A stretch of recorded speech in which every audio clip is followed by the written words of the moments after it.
esto es un salto de garrocha. Jagua y allá están Roque y Winston. Roque y Winston no se escondan detrás de Carrá, que eso es trampa. Hace las cosas, tú las haces y él se ríe. ¿Cómo está, profesor? Muy bien, grabado aquí, echando el bichón. Grabado. Grabando. ¿Cómo está todo aquí en Venezuela? Una mierda. Sí. ¿Por qué? Estamos mejor que antes, porque estamos en un periodo en que la confrontación es mucho más honesta. Digamos, a mí me molesta mucho cuando no se tiene claro en lo que está. Me parece que es mejor estar en algo grave, en que sepas en qué estás metido, a estar en algo que tiene una apariencia de normalidad, pero que en el fondo es mucho peor. O sea, tienes un enfrentamiento y un gobierno que ya dio señales claras que el mundo ha leído de salirse del hilo constitucional, de irrespeto a los derechos humanos, de violaciones flagrantes a tratados internacionales en el manejo de manifestaciones, derecho a la defensa, etc. Y tienes una oposición que está mucho más clara que su camino de lucha tiene que ser con la gente, por lo que le estaba pidiendo la gente desde un principio. Hay veces que la gente se equivoca también. Y creo que el haber ido al diálogo el año pasado, si bien para mucha gente fue un error, pues demostró que el gobierno en el fondo no quería dialogar, porque lo que se planteó, la oposición enfrió las calles por una petición del gobierno y el gobierno no cumplió con ninguna de las peticiones de la oposición, con lo cual inclusive renunciar al diálogo es algo que se puede hacer hoy en día mucho más abiertamente, o por lo menos a diálogo inmediato, que lo que podías hacerlo antes. Entonces estamos en una situación mucho más clara, sí, pero mucho más grave, porque el gobierno está apostando a todo. Apostarlo todo implica que lo puedes perder todo, pero apostarlo todo implica también toda la represión, todos los mecanismos del Estado lanzados hacia la oposición. La oposición también lo está apostando todo, lo cual puede implicar pues, la muerte de la oposición, o quién sabe, porque estos movimientos tienen una manera de refrescarse mucho más rápida que los movimientos burocráticos, como es el movimiento del gobierno. Pero en todo caso estamos en un lugar mucho más honesto, mucho más sincero, mucho más duro. Tú habló que teve unos conflitos con la oposición, la gente de la oposición, la gente de los políticos. ¿Cuáles fueron esos conflictos? Mis conflictos siempre han sido con ciertas figuras radicales que capitalizan en la polarización para aumentar su crédito político. Polarización que es la que nos ha traído donde estamos. Esa, por ejemplo, siempre fue mi crítica a el presidente de Acción Democrática, el secretario general Henry Ramos Alú, quien asumió la jefatura de la Asamblea y en vez de aprovechar los mecanismos que tenía a su disposición y el juego político para aprovechar ese gran impulso con el que venía, se lanzó directamente con el discurso de vamos a hacer todo lo posible por sacar a Maduro, digamos. Manejó muy torpemente, quitó unos cuadros que tenía que quitar, pero había una manera de quitar esos cuadros, había una manera inteligente de hacer las cosas, pero se nota que es demasiado aprovechando la polarización, aumentando el rédito político para su persona. Y además a mí el discurso que manejan muchos porque es muy popular, porque a la gente le gusta escucharlo, al opositor radical le encanta escuchar, todos van a ir presos, toda esa gente será juzgada. Eso es un discurso de imbéciles y de gente que no ha leído. Si tú te pones a ver, cuando, por ejemplo, puede salir con ese discurso María Corina o Henry Ramos Alú o quien sea, si tú lees la historia brasilera, sí, por cierto. Que también es un guión casi igual, ¿no? Pero en Brasil los militares fueron presos. No. Los militares llegaron a un pacto de, ok, te voy a entregar porque ya la presión social es muy grande, porque tenemos un prisionero político muerto que ha despertado a los sindicatos y ha despertado a las fuerzas civiles. Y a mí no me interesa seguir gobernando en esta crisis porque además tengo una crisis económica que no estoy manejando bien. Yo te entrego el poder, vamos a ir poco a poco, ¿ok? Vamos a tener unas elecciones, y tal, que pues yo sigo siendo así intocable. ¿Estoy de acuerdo éticamente con eso? No. El problema es que el mundo ético no es igual al mundo de la política real. Si tú y yo nos sentamos y digo, vamos a jugar, sí, dominó, pero si yo te gano, yo te mato a ti. O sea, primero, ninguno de los dos va a jugar, sí, por las reglas normales. Segundo, si tú eres el dueño del dominó y eres el dueño de la casa, ¿qué probabilidades tengo yo de verdaderamente tener éxito? O sea, yo no estoy diciendo que yo esté de acuerdo con que me pisoteen, pero creo que ser pragmático no es un pecado. Sí. Ser persona que revisa la historia de Argentina, la historia de lo que ocurrió en Chile. En Chile tuvieron a Pinochet ahí sentado en el Senado. Pinochet era el general de las Fuerzas Armadas, un hombre con 15.000 muertos encima. y se lo tuvieron que calar. Que después pudo haber venido el juez Garzón, está bien. Sí. Pero el pacto en el momento fue, si usted quiere agarrar el coroto y usted quiere de verdad gobernar, usted no puede ir en contra de nosotros. O por lo menos ese no puede ser tu discurso inicial. ¿Es popular? Sí. ¿Es efectivo? No. Tú puedes hacer justicia después. Tú puedes hacer lo que tú quieras después, no sé lo que puedes hacer después, porque además uno tiene que tener palabras si uno quiere negociar. Pero en todo caso, tú no puedes, simple y llanamente, porque sabes que te va a dar seguidores en Twitter y retweets, hablar de cuestiones de política pública, porque eso fue lo que hizo Donald Trump.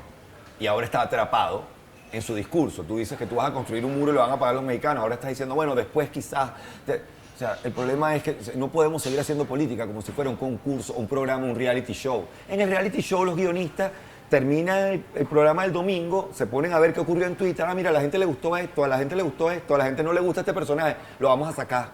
A la gente le gustó el cojo, más cojo todavía, córtale la otra pierna. Está bien, eso es televisión, eso es entretenimiento. O sea, tú trabajas en función del placer del público. Pero la política no puede ser manejada como entretenimiento, por encuestas de popularidad. Porque entonces lo que terminas teniendo es el Brexit, que después los británicos se levantaron y medio entendieron de qué se trataba el Brexit y están todos alarmados. Terminas teniendo la posibilidad de que gane Le Pen en Francia. Es menos mala que el papá porque entendió la idea del mensaje, entonces dice cosas racistas pero sonriendo y la gente no se da cuenta que está diciendo cosas racistas. Si tú no puedes manejar entretenimiento como manejas política, yo hago las dos. Yo hago entretenimiento y hago periodismo. ¿Okay? Y yo sé separar la una de la otra. Porque tú no puedes... ojo, y no soy político. O sea, yo puedo usar el entretenimiento como mecanismo de pasar un mensaje, pero tú no puedes plantear posturas políticas con la misma filosofía con la cual se construye un discurso de entretenimiento, viendo a ver qué le gusta a la gente. Porque eso es lo que nos ha traído a donde estamos. Chávez dijo, yo no soy socialista, aquí vamos a respetar a la industria privada, aquí tiene que haber más libertad de expresión. Dijo todo lo que la gente quería escuchar. Voy a meter preso a todo el mundo que haya sido corrupto, voy a cambiar... Y la gente, ay, eso es lo que me gusta. Y después se asombran porque se los clavaron. Porque te clavaron un discurso de entretenimiento y tú escuchaste lo que querías escuchar en vez de escuchar lo que tenías que escuchar. Que el hombre había sido golpista, que el hombre había tenido contacto con fuerzas socialistas desde el principio, que el hombre no creía en el Estado de Derecho y te lo debiste haber dado cuenta en su momento. Chávez era muy franco, Chávez decía lo que iba a hacer y lo hacía. Es como Mandela hecho en África, más o menos. Epa, olvidamos apartheid. Porque tiene una cosa que se llama... ojo, a la gente se le olvida que Mandela también tiene un discurso radical. Lo que pasa es que hay capítulos del diario de Mandela que han sido borrados completamente de la biografía de Mandela. El momento en que él era socialista, radical, de guerrilla urbana, de poner bombas, de decir las armas son un camino, todo eso se olvidó. Mandela tiene algo a su favor. Bueno, primero que es la parte mediática, es decir, U2, Arms for Africa, todos los grupos que de alguna manera sintieron, este es un ícono, la gente siempre necesita un ícono. O sea, los íconos no son puros. Chávez decía una cosa, hacía la otra, a veces decía lo que iba a hacer, lo hacía, chévere, pero la gente se agarraba de lo que le gustaba. Con el caso de Mandela, lo que sí tiene a su favor es el ethos. El ethos es el carácter, como le llaman los griegos, la reputación. O sea, él pudo haber sido todo lo que fue, ¿okay? Que nunca lo negó abiertamente. Sus biógrafos eran los que editaban de una manera muy creativa. Pero él en el que se monta en un discurso de esto no va a funcionar si dejamos a esta gente por fuera. Ni siquiera es un tema de yo soy un hombre de corazón abierto, yo soy un negro lleno de amor. No. Es un tema de real politics, de haberte dado cuenta de cuál fue el fruto de mi lucha beligerante loca. 30 y pico de años preso, el movimiento dividido, mi propia mujer lanzándose por el lado de la violencia, mis propios socios lanzándose por otro lado. ¿Qué me ha dejado esto? Nada. Porque estamos planteándonos que esta gente no tiene ningún derecho. Tenemos un discurso de pedir derechos diciendo que le vamos a quitar los derechos a los otros. Eso no va a funcionar. No por ética. Bueno, además de ética, porque es pragmáticamente sabio. Si queremos construir un país, lo vamos a tener que construir con quienes tienen el capital, quienes tienen la tierra y quienes tienen el know-how. Porque ¿quién era la gente que estaba formada en administración, en finanzas, en mercadeo y todo? Los blancos. Tú agarrabas a todos los blancos y les creabas su propio Israel. Tú tenías un país al cual se le iba un talento humano imprescindible para salir adelante. Pero además porque tú no puedes lanzar esos discursos tan contradictorios y pretender que tengan éxito. Entonces, ese discurso de él, además de bello, es muy coherente. Tú no puedes construir un país con una gente que también siente que es del país, porque además estos no son tipos que llegaron e invadieron en los años 70. Esto es una gente que se crió allí, que tenía generaciones, que tiene su propio idioma, que tiene sus íconos. Entonces, es difícil porque el cambio mental, cultural, requiere de 3 generaciones. Cuando uno revisa Freud, Jung, te hablaban de que, bueno, y los grandes psicólogos sociales, Nisbet, te van a hablar, necesitas 3 generaciones. Una primera generación que entiende, no acepta, pero entiende. Una generación que crece aceptando y una generación que lo cree natural. La generación de mi papá es la gente que no. aceptó a los homosexuales, no los entiende, pero los aceptó. Yo soy una generación que ya entendí la aceptación, quizás un poquito adelantado, porque para mí era natural, pero pues yo me crié en el mundo del teatro. Pero la gente de mi generación le tomó, y la generación que viene, mis hijas, probablemente les parece lo más natural del mundo. Entonces lo mismo ocurre, o sea, entender, bueno, estos tipos son blancos y tal que yo, esta generación lo tuvo que aceptar porque se los impuso su santo, que es Mandela. Crecerá una generación, Dios quiera, si los radicales no se adueñan de la agenda de lo que estos quieren escuchar en el fondo, que es que ellos siguen siendo los culpables, que estemos jodidos y tal, qué sé yo. Y habrá una tercera generación surafricana que ya hará por natural, bueno, esto es lo que somos unos blancos, unos negros, y esto es, no entiendo por qué hay una pregunta. La gente que termine en esa generación de no entiendo por qué estamos hablando de esto, tiene una suerte grandísima. Pero a la vez, tiene el drama de que no se da cuenta que estas corrientes siempre quedan, y hay quienes hablaban en historia de la cultura de lo que llamamos culturas residuales. O sea, ¿por qué sale después de los nazis, que han pasado 3 generaciones, un nacionalsocialismo, tal? Porque siempre queda esa corriente, y esa corriente de qué se alimenta, de lo que más le gusta a la gente en la vida escuchar, que sus problemas no son de él, se los creó otro. Entonces tú de repente no eres racista, y tú nunca tuviste ningún rollo con los inmigrantes. Tú eres un francés que nunca tuvo rollo con los inmigrantes, pues de repente tu mamá era marroquí, pero te quedas sin trabajo.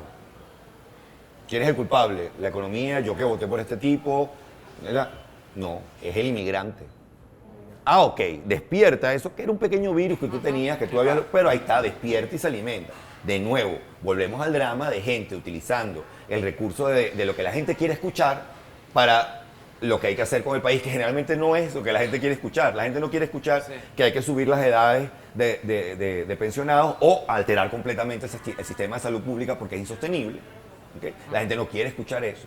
La gente no quiere escuchar que si tú quieres vivir como los países civilizados, los países del primer mundo a los que tú quieres apuntar, en esos países tú has pasado, antes de llegar a ese primer mundo, por semanas laborales de 6 días. Ah, bueno, que en Alemania tienen 4 días de trabajo, 5 horas, sí, pero es que antes de eso, para la Alemania posguerra mundial, que se tuvo que volver industrial, se tuvo que lanzar 6 días de trabajo y llegar a una capacidad de productividad y de control del gasto muy importante. Ahorita el trabajo de comediante en Venezuela está complicado. Sí, está complicado. Está complicado porque yo tengo una ventaja. Yo toda la vida he hecho mi trabajo de comedia desde la ira, porque soy una persona iracunda. O sea, cuando falla el sentido común, a mí me da rabia. Que además debería ser la reacción contraria, debería buscar como yo. Pero digamos, necesito ese momento de perder la razón. Entonces, como hay mucha ira, y yo hago la comedia desde la ira, hay simpatía de parte de la audiencia, porque hay dos reacciones. Una, yo estoy tan molesto como él. Muy bien lo que dijo este carajo. Y la otra, que también ocurre mucho, es se ríen de mí porque de alguna manera dicen, oye, pobrecito este hombre. Tú no puedes ponerte así. Tú no puedes tomar la vida tan en serio. Te va a dar algo. Entonces hay esos dos públicos que me ven, generalmente mezclados un solo público.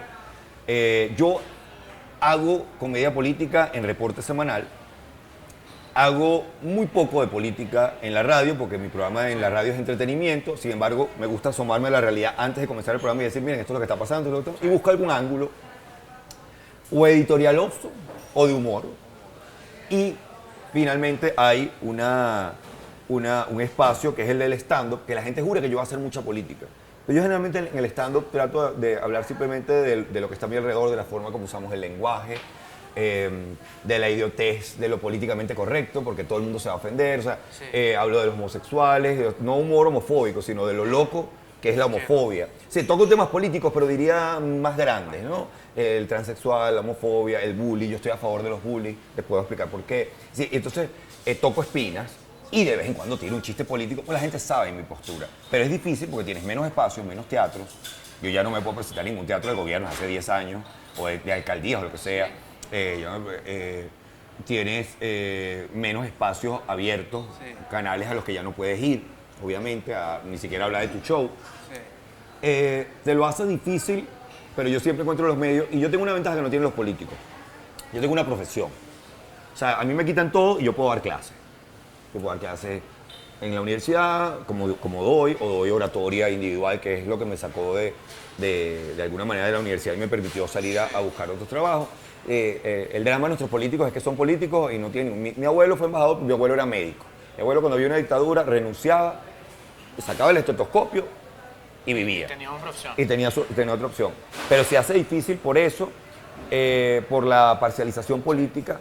Yo mismo tengo un show este fin de semana, pero entonces en medio de este rollo uno coloca, miren, mañana tengo show, este no es el momento para reír, este no es el momento. Y digo, bueno, o sea, pero entonces también que los mecánicos dejan de reparar, los médicos dejan de operar. Ah, no, que tú no eres imprescindible. Yo no soy imprescindible. Quítale la comedia a este país porque tú eres el incendio que se va a generar.